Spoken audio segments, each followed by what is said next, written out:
All right.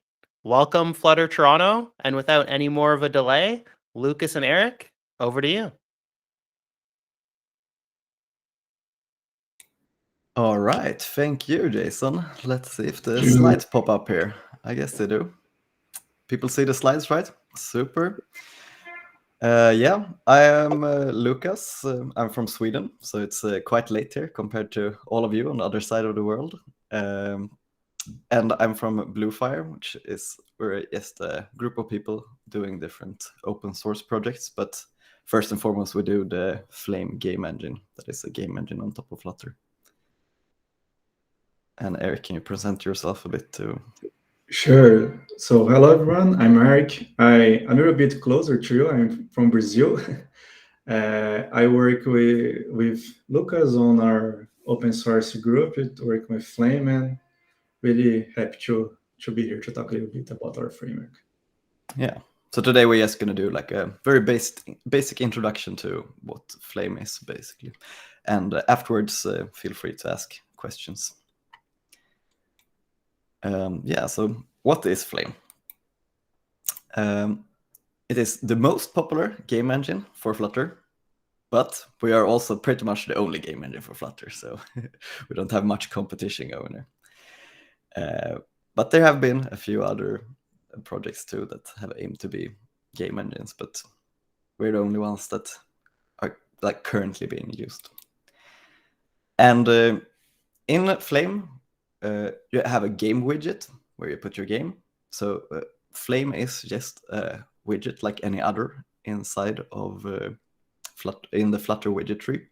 So you can use you can build a full-blown game that just uses Flame, or you just do run app and the game widget, or you can put the game widget wherever you want inside of your current application. If you want like a mini game for a loading screen, or I don't know, you just want to do some animation inside of Flame or something like that. So you can do whatever you want with it. You don't have to make a game with it. Currently we have 5,800 stars and 2,200 commits and 500 forks, and we have been active for I think 4 years, or maybe it's even 5 now. I might have forgotten to update this, but it's like consistently growing and improving. And just in December we released version 1 of Flame, and we thought that 2020, in the end of 2020, that we were going to release version 1, or then we started thinking about it. But then 2021, we had 18 release candidates of version 1, and then we're like, okay, now it's time, because we came up with so many nice things that we wanted to improve and extend on. And now it's a lot nicer than it was a few years ago. And like I said earlier, Flame is just a widget, so you can put it anywhere inside of your widget tree. And you can also, all right, I have this slide first. So this is basically what the core of a game would look like. You extend Flame game, and you have an onload method here that you do a lot of like loading different assets, like it can be different images and audio and things that will load up when your game before your game starts. So you can have a loading screen or something in between. And so if you don't want to have any other widgets, this is basically what your whole main would look like. And if you just do this, you won't use Flutter much at all. You don't have to like know any Flutter actually to create a game in Flame. You just have to have this, and then you have to know Flame, because Flame isn't using Flutter widgets or things like that. Flame has its own tree, just like the widget tree, but we have something called the component tree, which is built out. So the root of the component tree will be your Flame game, and you can have and you put components in there, and a component can be, for example, your player walking around, an enemy, or it can even be something that isn't visible on the screen, like I don't know, a timer or something maybe. And every component can have children, etc. And even this root part, the game, that is also a component. So you can put a game inside of a game if you would like that, or whatever crazy things you come up with. But it's what we call FCS, the Flame Component System. So if anyone have done game development before, there is like a pattern that is quite common that is called ECS, which is Entity Component System. But we have our own thing that is a little bit more suited for what we do. That's called the Flame Component System. But then a very common question that we get is like, oh, can I put my widgets inside of the game? Like I have these widgets that I want to use.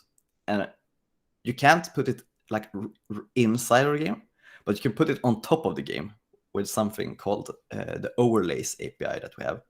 So you can, when you're making the game, you can still use all of these like strengths that Flutter has. Like you can build menus, and you can build, I don't know, maybe you want to have a lobby or something, or yeah, whatever you can think of that is really nice to build directly in Flutter. And you can build that in Flutter and then use the overlays API to still interact between the game and the Flutter widgets.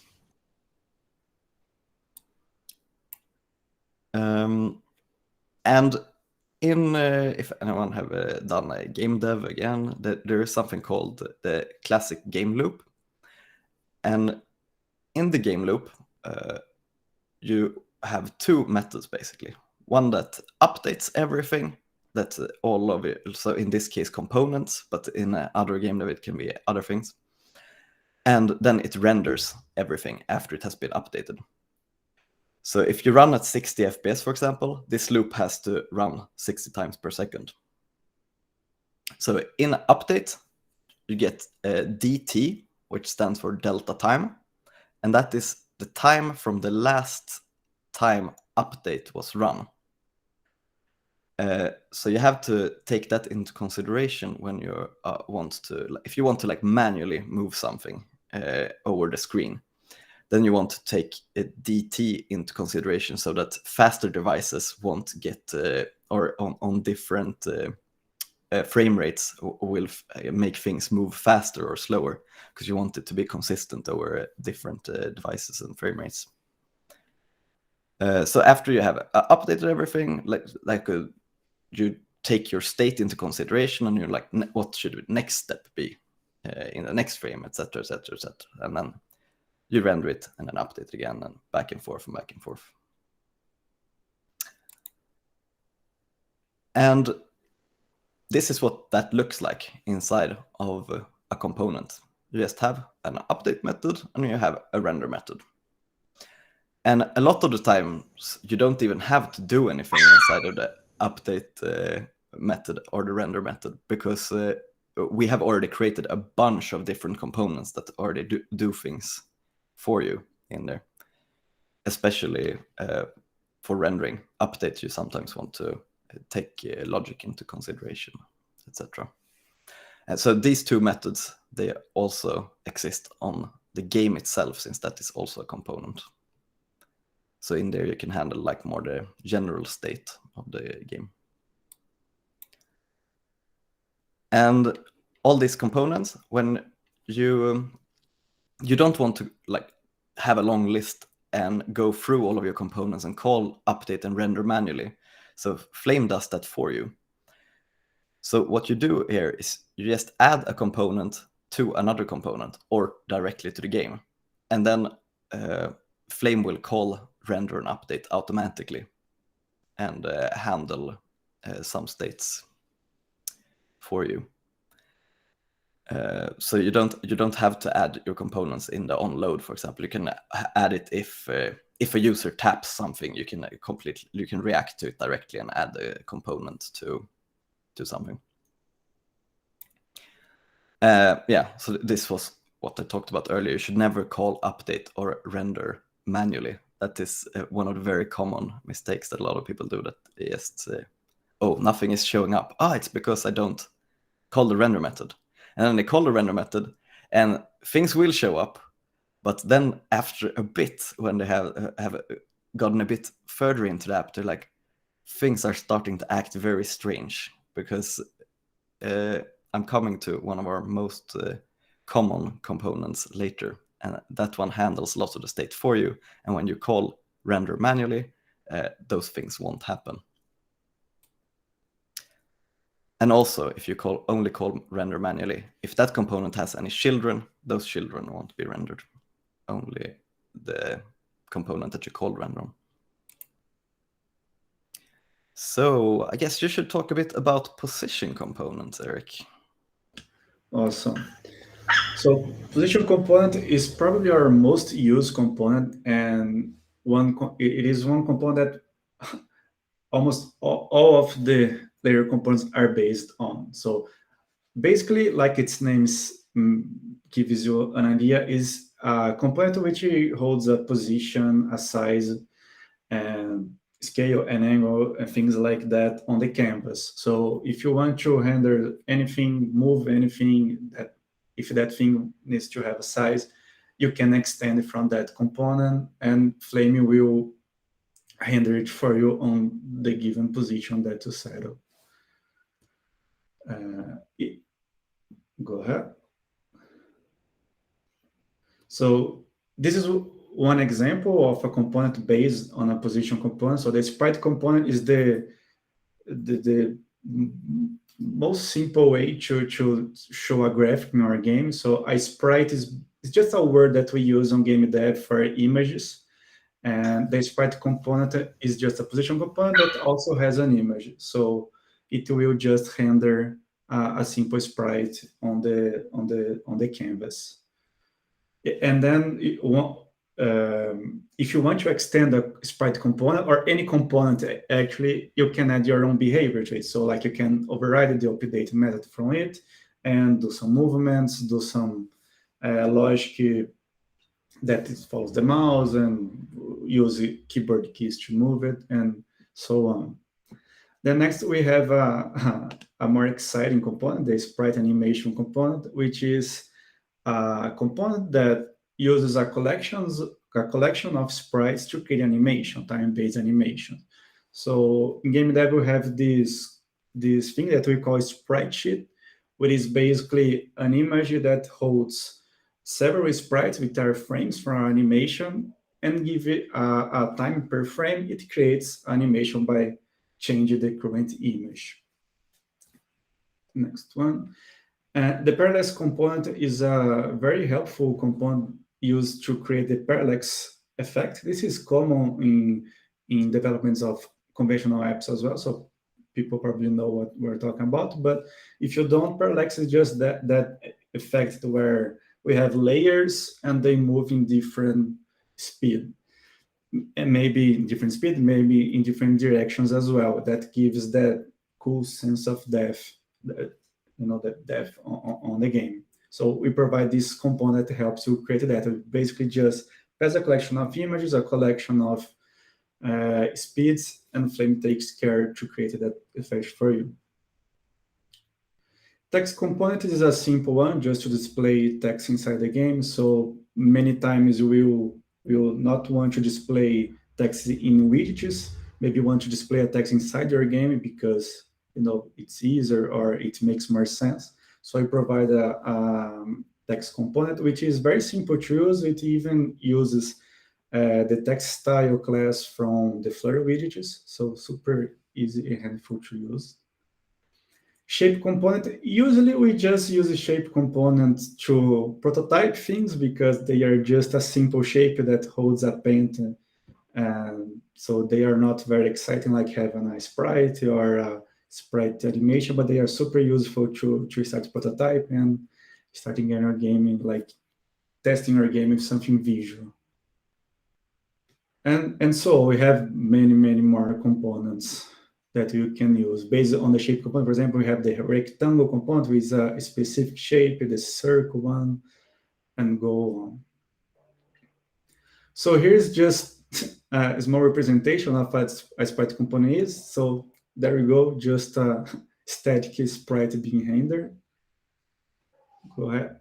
And here a more exciting one, a sprite coupon. So if you look on the image that's generating, that is a big strip of many frames that when you pass through a flame sprite animation component, it creates that animation, that's that time-based animation. Go ahead. Then we also have the sprite animation group component, which is just like we have a sprite animation, which you can have many animations on it, and given a state machine, you can change which animation you are currently showing. So on this example, we have like the robot on an idle state where he just moves on the same place. When the mouse click on the game, it starts like running. So with a single component, you can hold many animations and have a simple state management for your play or for anything that you are building with that component. Flame also provides many ways for you to receive input because, well, it's a game, so player needs to interact with our game. Here we have a list of many detectors based on these. I think all are about gestures. Yes, and the last one is about okay. So we have gesture detectors, which are those initial ones. Then we also have some detectors for mouse, a specific for mouse, so you can build your games on web or desktop, and also keyboard events for the keyboard also on web and desktop. Is worth mentioning that all these are provided by Flutter under the hood. So if you ever use a gesture detector, for example, which is a common widget to use on a Flutter app, we will like understand this very quickly because it's basically the same thing. We just offer you a different way from a different entry point that is from our mixing. So just add that mixing to your game and we'll start to receive those events. And a cool thing is that you can also receive input on a component level. This is very good to like encapsulate the logic. So for example, if you want to write the logic for controlling your player component, so instead of receiving those events on a game level, you can receive it directly on the player component level. That helps you a lot to encapsulate the logic and make your code more testable and all the benefits from encapsulating that we have. So the first example, we have the tappable mixing. So if you add this mixing to your component, it can be tapped. And Flame will take care for you all of the coordinates, the collision detection for it. So it's very handy.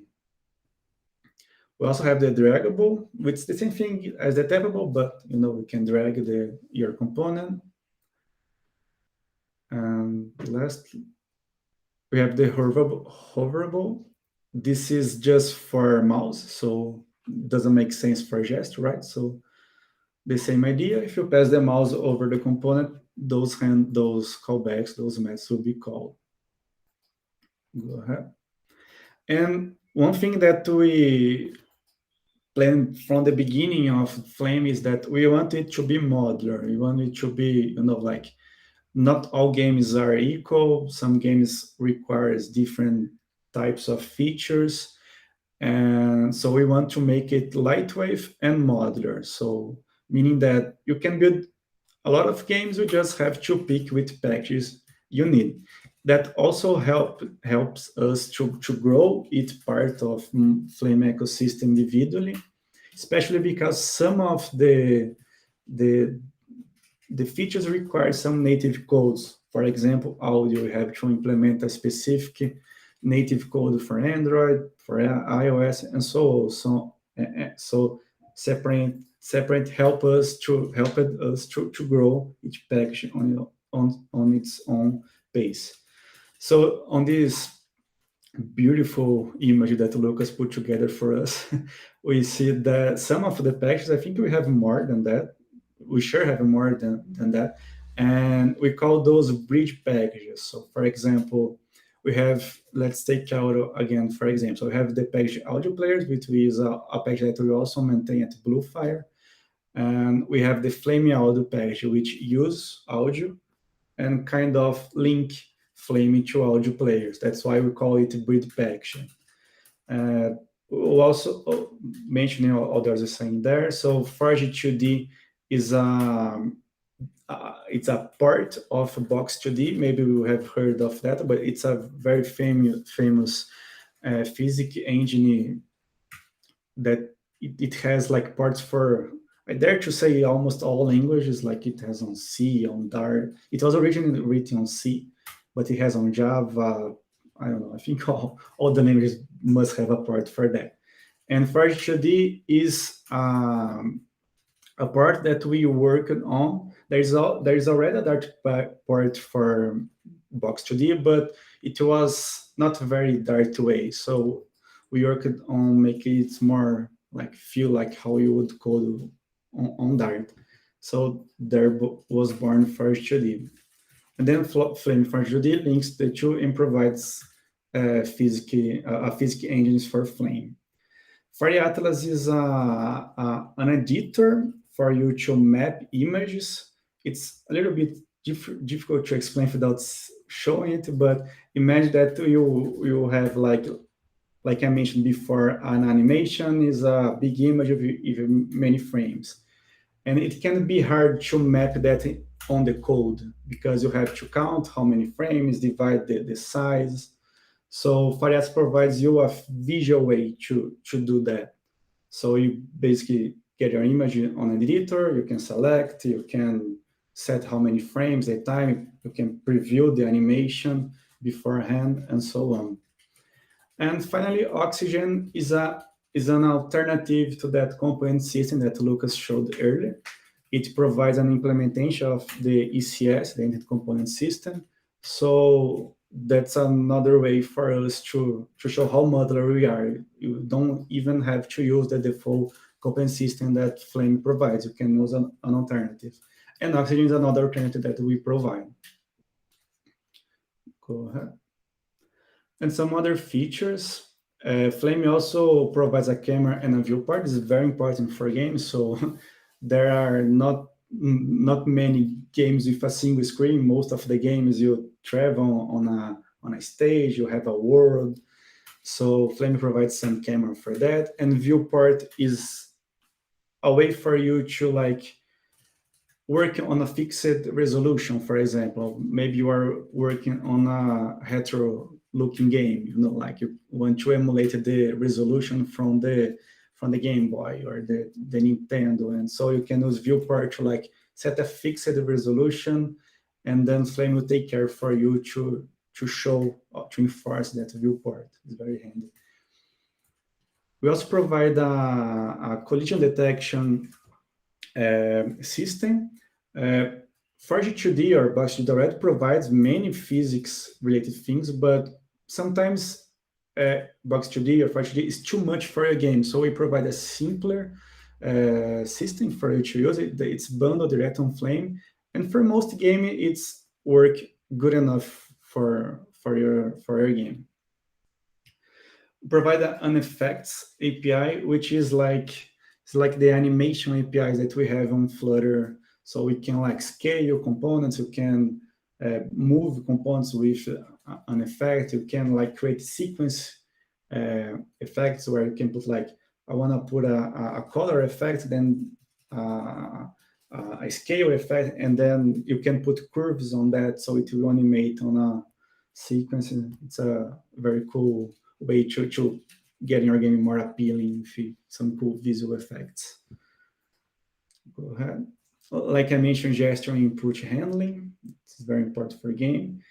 Sprite batching is a technique for you to handle like many sprites on a single call. So it doesn't have a very friendly API. So for most cases, you may still want to keep it to the conventional sprites API. But if you are doing something that requires many sprite handlers at once, we can use sprite batching because it's super it has a very good performance.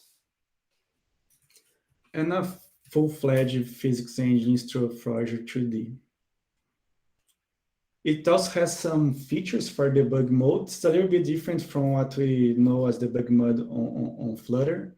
Here on Flame, like debug mode, you can see we outline components to show their coordinates, their size, and some, like we show additional information for you on the canvas for you to easily visualize. Because games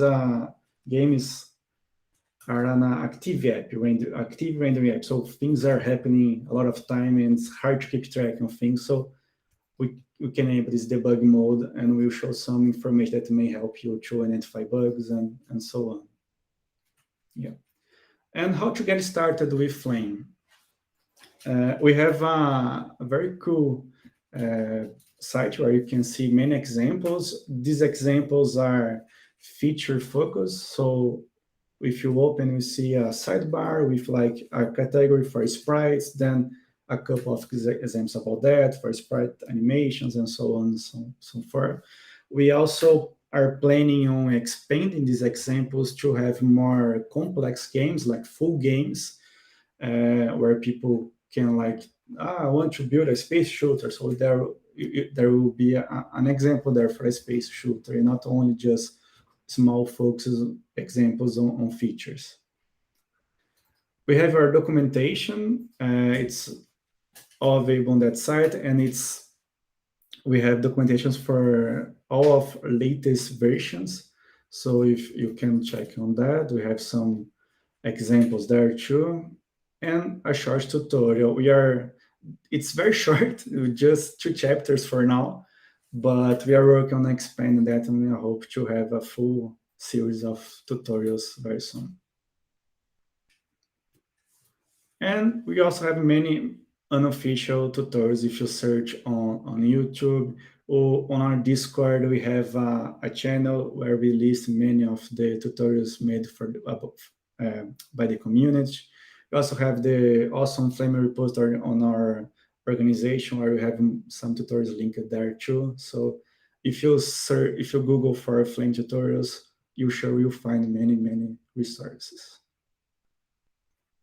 And if you get stuck with a problem, like I mentioned, we have a Discord where you can join and people will help. We try to be there a lot, but we are not always able to be online. But the community is great, and everybody's helping everybody. So Discord is a great place, and you are always looking on Stack Overflow for any questions if they take Flame. So the Stack Overflow is, as always, a great place to ask questions. And GitHub issues, of course, you also always keep an eye for any new issues there. And that's it. Any questions? Also, I saw someone who had a question, but also had a chihuahua that made sounds or something. Simon Walker, are you still here? You had a question? Maybe he dropped out. Any other questions?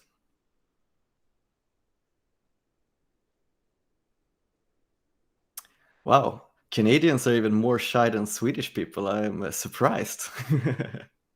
I have one question. Are there any games in the App Store that have shipped with Flame that you guys are aware of, and maybe we could show? Yeah, for sure. Yeah, we do you want to show that store, that listing that we have, Lucas? Yeah, we could do that. Is that what is the link for that again? I would send on the chat. Yeah, sweet. So this is actually a list that a community member made, and has. Oh wait, maybe I have to put it in here. Let's see if we can zoom in here a bit. So here they have like listed them by category, and it didn't work very well to zoom. But anyways, I guess all of you can see the link there in the messages if you want to check it out. So here there are like, yeah, plenty of games. Most of them like quite casual games, and I don't think we actually mentioned it, but it's a 2D game engine. So it's 2D games with some like fake 3D effects here and there. Yeah. It's worth mentioning and give some feature to Tom Toad, which is, I think, the first major release that we know of, and that game was even featured on both stores, both on Play and Apple Store. Yeah, that was really cool. Very interesting. This Orbit game is very nice too. Maybe we can show that even. Do you have the link for that? Click Can on I just click it? Yeah, and then you can go to the store. But then I don't get the web version, right? Click. Or do they have the web version there, maybe? We can just... yeah, he has a very good review here. How? ... 1 star. Okay. Anyways, it's like physics simulation where you try to shoot small balls around different bodies, and you're supposed to like catch these things that are around the bodies, but you have to take all of the gravitation of the bodies into consideration. But it will be more cool to show this because it's a lot cooler in I think you're not seeing your screen for the game, Lucas, or seeing the... Oh no, to open it in another tab. Then it didn't give much. Let's see. I'll quickly show it there. Or wait, maybe I can get the link here. Orbit.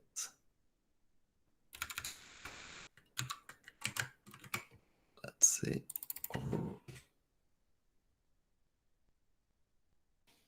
So this is the web version of it. Since it's Flutter, you can just put it on whatever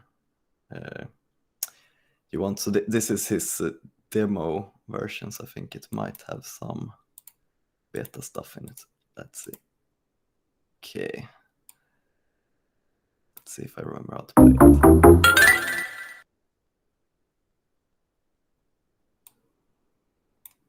And here you can see how the gravity affects it. And then it goes on like that, and it gets extremely hard, but people like it.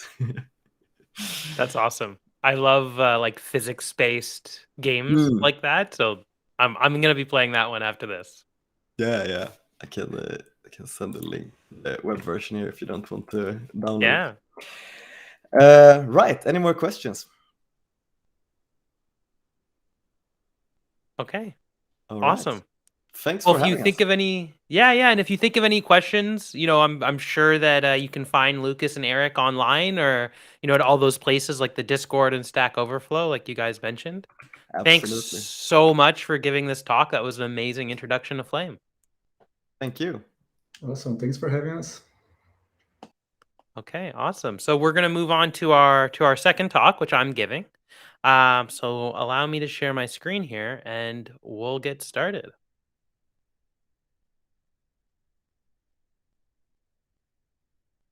All right. So today I'm going to be talking about a backend as a service product called Supabase, and how you can use it with Flutter to build products and services really quickly. So I'm calling it a match made in heaven, kind of for fun. But I really do find that building out, whether it's a POC that you want to kind of ship quickly and just kind of build, or you want to actually build a real business and a real product that you think is going to scale to a lot of users. I've been really enjoying playing around with Supabase, and I'm going to talk about a little bit about Supabase and a little bit how well it works with Flutter. So yeah, throughout this, if you want, you can use the hands up feature in Google Meet if you want to ask a question or type it into the chat. Feel free to interrupt me. I don't mind at all. So yeah, here we go. So first, I want to talk about Supabase a little bit. So Supabase is a backend as a service company and service. And there's a definition here from Cloudflare, and just in a short form, it's a software as a service model where the company provides you all the stuff that you normally need to think about for backend, and let you just focus on the front end aspects of your service. So things like authentication, database management, backups, APIs, deployment, containers, AWS, all that sort of stuff. The idea is that you just use one product that streamlines that for you, and you just focus on your your product and more on your front end. So if we look at what that kind of looks like, your typical client server model is you have your client, right? That could be a website, it could be a desktop app, it could be a mobile app. You're interacting with your backend somehow, often with GraphQL or REST or some sort of data transfer model. You're usually consuming those requests in a web API. And if you're a front end developer, an app developer, that means that you might be working on like a .NET, backend API. You might be working on a Node.js backend API, but it's a whole nother system and a whole nother code base that you got to learn, you got to get involved with, and you got to figure out, how to get it into production. And then there's the database, right? You have to figure out, are you going SQL, NoSQL, which flavor of NoSQL, which flavor of SQL? You need to have backups, you need to have replicas, all this sort of stuff if you really want to scale to a lot of users and make sure that your service is pretty robust. If you use a backend as a service company like Supabase or others, the model is a little bit different. You're typically much more focused on your client application. And instead of using, REST APIs or any sort of data transfer, you're typically just calling functions or accessing fields on an SDK in code that this vendor has given to you. So, from a Flutter perspective, what does this mean? It means that you're often just interacting with Dart code, right? You don't have to make HTTP requests. You don't have to learn a whole nother language and a whole nother system. You're just using an SDK that was given to you by this company and accessing your data and calling methods to make the same things happen as if you had all those downstream components. So why would somebody want to use a setup like this? Why use Supabase or any other kind of vendor that gives you these capabilities? Well, it lets you focus on building things that your users see and interact with, right? The things that make your product different. Everybody has a database, everybody has a web API, but I'd much rather focus on what makes my product successful and different than others. And, I don't think that anybody's going to subscribe to my service or not, whether I'm using a fancy database or a boring one or anything like that, right? Focus on your product, focus on your business, not your infrastructure.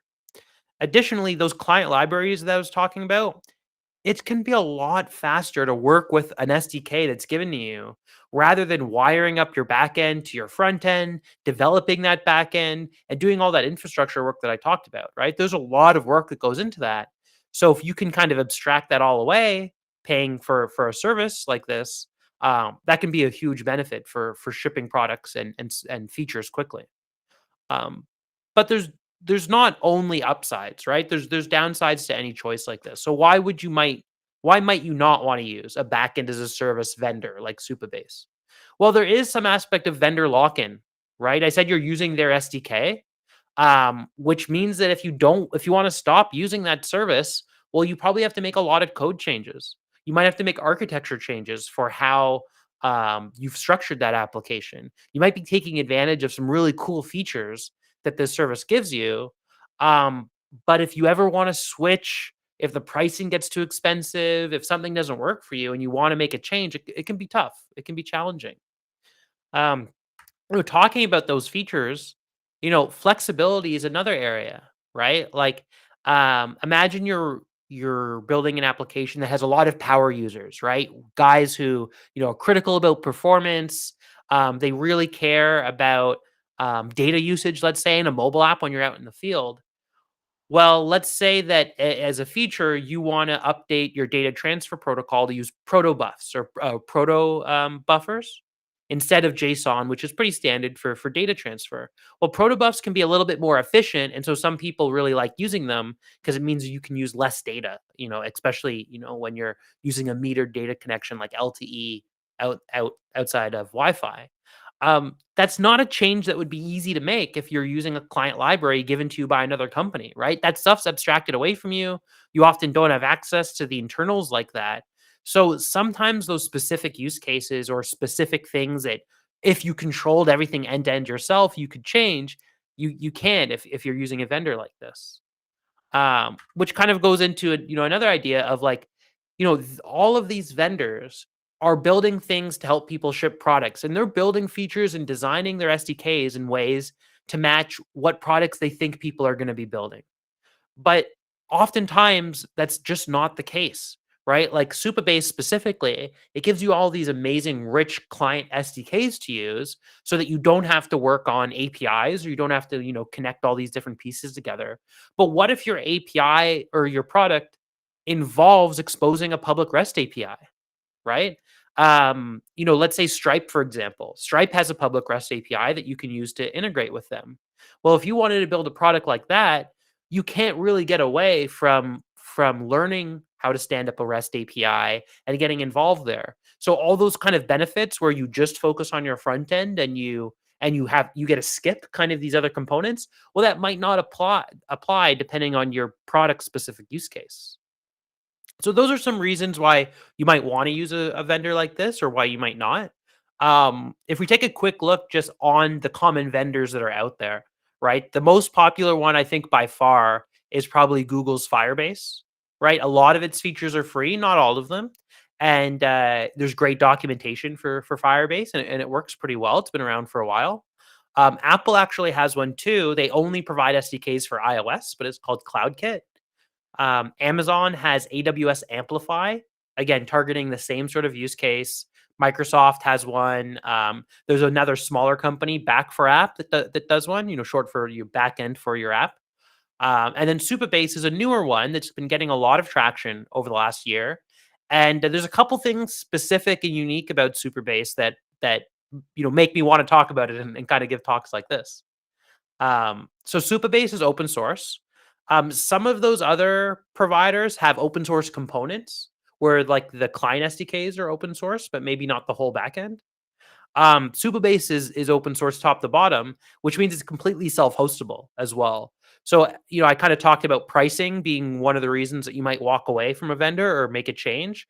Well, if you do get to a certain scale where you don't want to pay Supabase for service, you can go through the infrastructure work and host it yourself. And that might provide a good path from scrappy startup to actual company that's making money and wants to get efficient. It's built on top of Postgres. Postgres is a SQL database that is very well respected. It's been around in the industry for a long time. Has great features, so it's a great as a base for Supabase to kind of build on top of. And Supabase is simple and well documented, right? If you go through their guides, if you go on their website, there's tons of quick starter projects, guides for how to do different sort of things, like start up a user management application where somebody can log in, update their profile in Flutter, in Vue, in Next. So they're really accessible from a lot of different technologies, and all of those different technologies have like quick start guides. So I find that really, really good. And really, I think some of the secret sauce with Supabase is row level security, which gives you authorization at the data layer. We're going to talk about that in a little bit more detail soon, because I know it's just a bunch of words that maybe don't mean anything without knowing a little bit more. So in a couple slides, we're going to talk about that in a little bit more detail. So like I said, it's built on top of Postgres, and it's really great that it is. And it provides you a way to directly connect to Postgres. So what does this mean? Well, I was talking about vendor lock-in, right? And it being really difficult to migrate if you do run into an issue with a vendor. Well, with Supabase, you could directly export your Postgres database, or you could directly connect to it and incrementally migrate. Because it's just a typical Postgres database and they let you connect to it directly, it kind of eases a lot of those vendor lock-in concerns. It gives you a clear path for getting out of Supabase if you really want to. I talked about kind of the difference between a vendor or backend as a service setup and a typical client server setup. Well, this lets you pivot, right, if needed. It provides, like I said, a clear migration path, and it helps reduce that risk with vendor lock-in. I'm talking about row level security a little bit. So it's a Postgres feature built into Postgres where users' data access is enforced at the database layer. Now, this is really important. Typically, you might have code in your API layer that checks different tables or checks your auth system to see who's allowed to access what data. Or maybe you haven't really taken into this account, And access to your data is almost completely just done by front end and hiding buttons and UI, right? Which isn't great for security. So since the data and rules around data are built in the same place, are set in the same place, you can't expose data that you don't want to by accident. It makes it really hard to. A bug in the front end where you can click a button that you're not supposed to or something like that just won't be successful in the call to Supabase. Because all of that data, reading, writing, and creating is protected by row-level security. So let's take a look at some specific policies, row-level security policies, and talk through them. So here's an example. So this is just SQL that you would write into your Postgres database, but it's not completely standard SQL because you're seeing this word policy here. So let me talk you through it. So imagine we're building a blog post website where, like medium.com, where users can sign up, post their own blogs, and comment on other people's blog posts. So we only want users to have full access to their own posts, right? We don't want anybody to be able to edit posts that they didn't author. So one way to do that would be to create a policy here, reading line by line on the first example. We're going to call this one allow all actions for blog authors on the post table. And what we're going to do is we're going to say for all here meaning delete, read, create, update, and then using. And basically what we're doing here is we're taking the user ID out of the authentication information that Supabase kind of injects into the database from the current user. And we're making sure that that equals the current user ID. So, or the user ID on the post table. So what this means is that if I'm the current user on a post, then I'm allowed to create, I'm allowed to select, I'm allowed to read, I'm allowed to delete. Pretty simple. If I'm the owner of this post, I can do anything with it. Let's take a look at another policy. So this one would be allow any user to see all published blog posts. This is how Medium works, right? Like if you publish a post, then it's public on the site and anybody can go and navigate to it. If you share the link to somebody, they can read it. So how might we implement this? Well, let's create a policy on the post table again.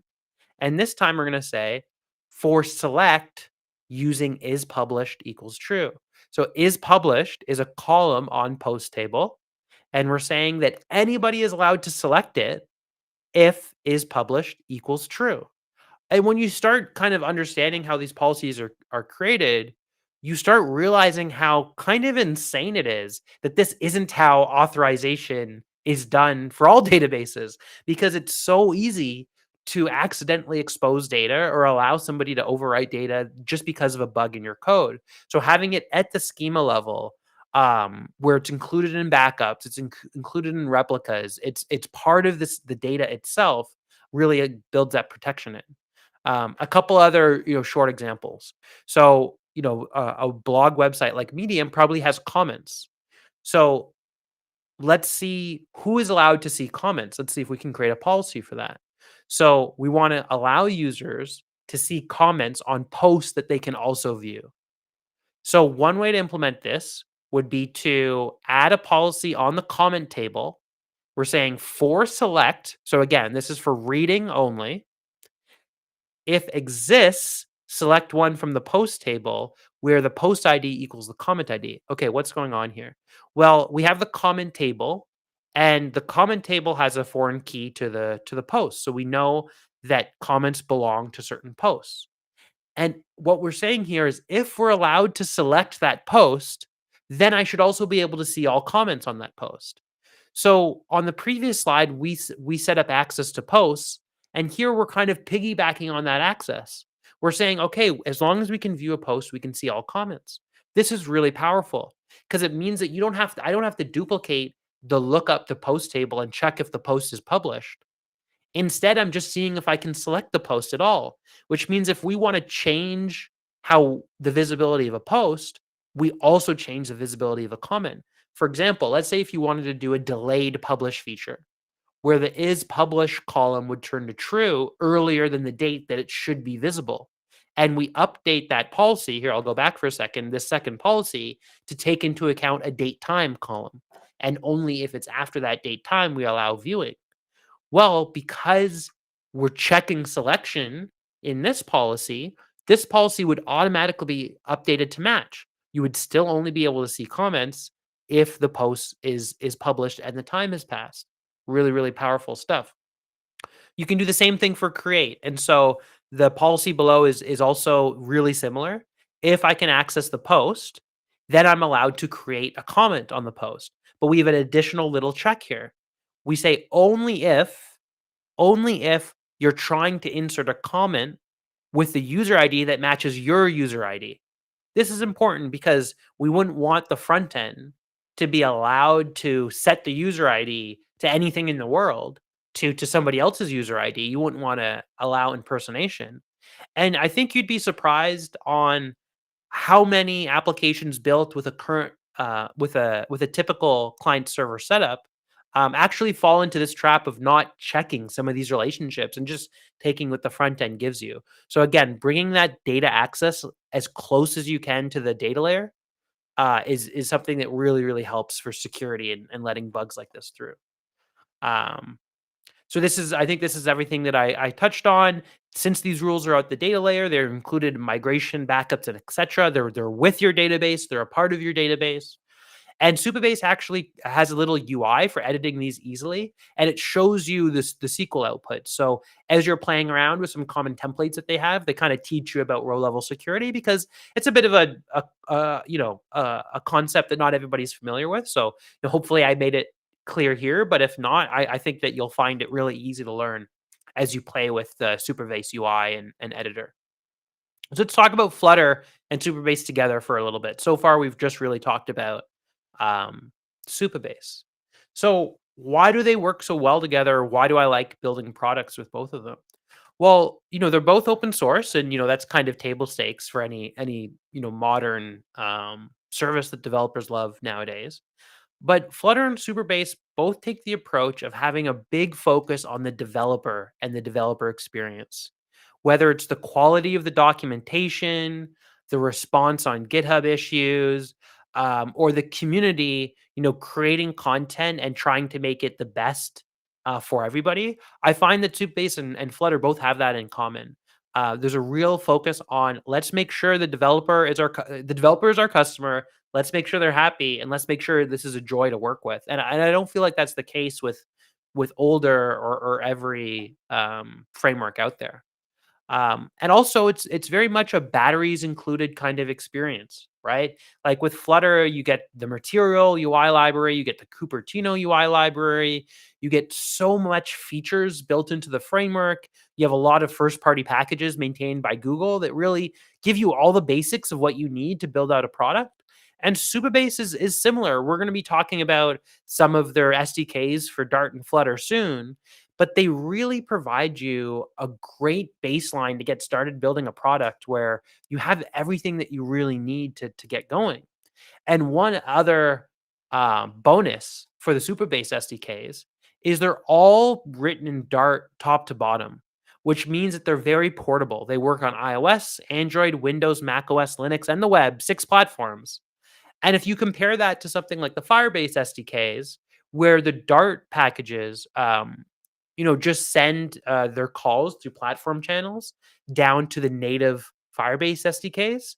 The problem is that those Firebase SDKs aren't as portable, right? They're harder to make work on multiple platforms because you have to make sure that the Firebase SDKs themselves have support for the underlying platform and that the Dart SDKs have made that bridge layer. So because Supabase's SDKs are Dart native, it really skips that whole problem. So let's do a bit of an SDK overview and take a look at some of their Dart and Flutter related features. So the Supabase Flutter SDK is broken down into modules, each supporting a core feature of Supabase. So Postgres Dart allows you from Dart code to interact with your Postgres database over a REST API. And that may sound a little bit concerning, right off the bat. I don't want my front end talking directly to my database. But again, remember, you're protecting all your tables with row level security. So we can kind of bypass that middleman, that API that you normally have to custom code, but still feel safe with our data access because we've used row-level security to protect our data. Then there's the GoTrue Dart library for authentication. So that gives you your single sign-on with different providers. It lets you refresh tokens and implement authentication without needing to roll a custom solution. Real-time Dart lets you listen to changes in the database in real time and allows you to update your UI without, polling a REST API. What the real-time library does is that it maintains a WebSocket connection to the Supabase backend, and then as changes are being written to the database, you can define which ones you're interested in, and it will fire down those changes at your client so that you can build rich real-time experiences. And then storage, Dart is a Supabase part of the Supabase SDK, and it lets you store files like images, videos, or other binary large data that doesn't make sense to be stored in a database. And it's actually just a simple wrapper over S3. So if you use any sort of bucket storage like S3 today, it's a pretty similar model. So let's talk about these SDKs and look at some code examples. So let's talk about this one is for data access, the Postgres SDK. It's a really, really simple API, and I can almost cover, the complete basics in a single slide here. If you want to read from the users table, like that first example there, well, you just kind of type Dart code in a similar way to what you would do with SQL. So I'm saying I get an instance of my Supabase client. I'm saying from the users table, just select, and by default, if you don't pass anything to select, it's just a select star, and then execute. That'll make the network request. It'll go to the Supabase backend. It'll query the table. It'll make sure authorization lets you access what you can access, and it'll bring that response back down to the client where you can check for errors or access your data. You can also do updates. A pretty common thing would be changing one column at a time. So here's an example where, again, I'm saying accessing the users table. Maybe I want to change the status column to offline for a single user. So here I'm going to check that the username is what I'm expecting it to be, and I can execute that. And again, delete, really similar. Let's take the users table. Let's take a look at, call delete on that. Only when EQ for equal, only when this scenario is equal, so the username column matches, in this case, Supabot, and then I'm going to execute that. So a really simple API for accessing and modifying your data without having to write any backend at all. If we take a quick look at authentication, again, really, really simple. If you have an instance of your Supabase client, you can do something like client.auth.signin, pass in an email. Here we're passing in hello@toronto.meetup. Your password that the current user has, they probably typed it into a form. And that would be it. That would start the sign-in process. And if the information was correct, it would give you back an authentication token, which the Supabase client will use for data access and all those sort of requests. You can also sign in, which is really, really popular nowadays, with third-party providers. Single sign-on. That's built into the tool. Here you can do sign in with provider, pass a provider. There's 14 official third-party login providers out of the gate, which is a lot. You got GitHub, Twitter, Google, LinkedIn. Even some lesser known ones. I was looking at the list today to put that 14 number in, and there were some I didn't even recognize. So there's quite a lot of different SSO providers that you can set up, and it deep links just straight back into your app, just like a typical OAuth sign-in would do. Real time. Again, pretty similar, pretty easy API. Let's say I wanted to print out real-time changes to the users table. Well, here I have my public schema. I'm accessing the users table. I would have had to set up real time ahead of coding this. And then on that users table's reference, I can listen to certain things and then print out the payload, which would tell me a little bit about what changed. So here you can see some examples for listening to everything, which that star, or listening just to inserts, just to updates, just to deletes. So you can kind of dynamically control your UI. And you can subscribe and unsubscribe so that in certain parts of your application, you can listen to these real-time changes, and in other places, you could shut down those subscriptions. Don't waste resources. So it lets you build really highly reactive real-time applications, like a chat application, for example. And lastly, storage, right? So avatars, images, or if you're building like an Instagram type app, you'll need to store those images somewhere. And again, the API that Supabase gives you is really, really simple and clean. Here we have an example text file at the first example, and we're saying client.from, in this case, our public S3 bucket, or our public bucket, I should say, storage bucket. And we're going to upload. We're going to provide a file name that will the file will be named that in the backend, and then a reference to that Dart file class. You can generate download URLs for these files in case maybe you're sharing them or you're putting them in image control, and you want to make sure the image control when it shows on screen properly caches the image and shows it. If you're using something like Cache Network Image, for example. There's an example of how to download a text file or to remove a file or delete it from the storage bucket. So again, really, when you look at what I've shown today, that's really all the basics that you need to build a simple mobile app. And you can get all of that without needing to code all this up on the back end and do all that networking work and do all that auth work. Getting it out of the box really lets you move quickly. And so with that overview, I would say that one, I hope that you guys would agree that Supabase and Flutter together are a great development platform for rapidly building out products and features. And if you want to learn more about Supabase and Flutter, and you want to get started, there's a great example and guide to get started on the Supabase website, where it talks you through doing a basic login with either username and password or single sign-on, where you can update your username and update your avatar, which you can really use for the basics of any mobile app, right? Like almost every mobile app, you're going to at least log in and have a profile. So it's a great starting off point if you want to prototype your own app. Definitely recommend it. And that's really it for me.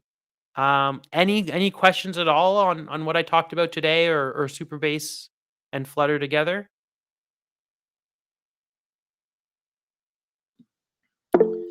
Don't be shy. How is it different from Google Firebase? Why would you choose one over the other? Yeah, really good question. There's a couple differences. One pretty big difference right off the bat is going to be if your data is better suited for a NoSQL style setup, you might be a bigger fan of Firebase since it's a NoSQL style data store, whereas Supabase is a SQL, standard SQL based data store. But Addition, I don't Yep. really access the database myself, right? That's the whole idea. Oh, So, but you still have to interact with and store your data. So sometimes the type of database that you have can be better suited for more loosely structured data, like in a NoSQL world. And in a SQL world, you're typically a little bit more rigid with your data structure. You define tables and specific types and columns. Whereas with Firebase, it's more of a document store. So you just kind of like fire JSON on it, edit, and access it later. Um, One of the big things is that the whole Supabase platform is open source and self-hostable. So with Firebase, if your product takes off, maybe 2 years from now, the costs that Google has is too much, or they're raising the costs, and all of a sudden your balance sheets are changing completely. Well, if Supabase did that, you could self-host it yourself if you think that you could do it cheaper than what you were paying for Supabase. So that would be one reason. how about the Firebase? That will not allow me to get the data. I think you could export the data, but you can't self-host the whole Firebase platform itself. Google is the only one who hosts that platform. So it would be a lot of work to move away from Firebase if it was getting expensive. Whereas with Supabase, you could just stand it up on your own infrastructure and then manage the costs as you see fit with your own infrastructure. I see. Thank you. Yeah, no worries. There's other smaller things too. A lot of the feedback that I've gotten from people using I don't work for Supabase or anything like that. I do have a shirt. But some of the feedback I've gotten is that the SDK is a lot easier to work with because it's Dart native as well. I've talked to some folks who are building desktop apps. Firebase doesn't have the best support on desktop right now for Flutter, so that might be another small advantage to you. Yeah. I got a question on the chat. How mature is Supabase on Flutter? Would you recommend using it in production? So the current SDK is not labeled as production ready. I believe they had checkboxes for early alpha, beta, and then production. And production's not checked off yet, but beta is. I would say if you can achieve what you want to ship with the Supabase SDK, it's very consistent and solid. So I wouldn't expect you to ship to production and then all of a sudden have issues. If you can achieve everything that you want to achieve, you test your product end to end and you're happy with it, I think that you'll be happy shipping that product to production. But it's definitely, I wouldn't call it mature, and it's really only gotten a lot of traction last year and this year. So it's pretty new.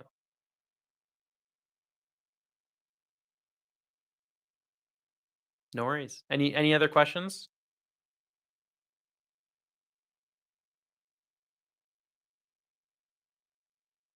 Okay, perfect. So thank you all for listening to me talk at you for a little while. I hope you got something out of it. So the rest of the talk, we can go as long or short as people want for what we want to talk about. I was thinking we could do a little bit of a package highlight or just general Q&A. If people have anything at all that they have questions about Flutter that they want to talk and ask people in an open forum, if they have a certain package they want to highlight that they've been using it and they love it and they want to share it, we can do that. Completely self-directed. If people just came for the talks and want to leave, we can do that too. So does anybody have a general Flutter question or package that they'd like to highlight? I do have one question. So let's say I execute some kind of SQL statement and I have this whole data sitting somewhere on a server, and I do not want to pass it as SQL result, and I just want to pass it as some kind of file that I can process as the user needs whatever data they need from the file. What will be the best? You mentioned JSON before. Is JSON this is what they use it for, or should I use like XML? Which file format should I use? The file may include pictures and just the text. Yeah. Really good question. I think if people are getting started with Flutter, this might be something that they have a question about. And Lukas and Eric, no worries. Thanks so much for participating. I'll see you guys later. So for that one, if I'm understanding you right, you have like a backend database, right? A SQL Right. database, and you want to get data in your Flutter app on the client. Right. I just want to collect a whole bunch of data, let's say for 20 patients, or let's say 100 patients. And I want the user to be able to use this data on their cell phone rather than going back and forth to the database in order to save time. Yeah. So the typical way that you would do that is you would have a backend API that could be written in .NET Core or Node.js, but you'd have some backend component that sits on a server that would connect to your SQL database. You would read from your SQL database through like an API call. So your client would make like a GET request. Right. The server would take that GET request, query the data for the data that you want to return. And yeah, the most common format to use would be JSON. And so you would take your data, convert it to JSON, and then return that back to the client. And then on the client, you would have access to that JSON, and then you could manipulate the data or display it in any way that you'd like. got it. Thanks so much. No worries. Is JSON better than XML, let's say, or some other format? You know, JSON is a really simple format, and I would say that nearly every company nowadays uses it. So it's a good, safe bet if you just want to ship data and not worry too much about the structure. Thank you. Thank you. Thanks so much, Jason. No worries. No worries. Any other questions at all about Flutter, or if you'd like to highlight a package that you've been working with recently?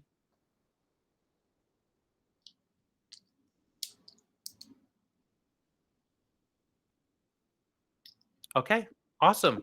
Well, thanks so much, everybody, for participating and coming to our first Flutter Toronto event of 2022. I'm hoping we can do more, and I'm hoping in a couple months we can do some in person as well, which I think would be a lot of fun. So thanks, everybody, and have a good night. Happy New Year. Thank you.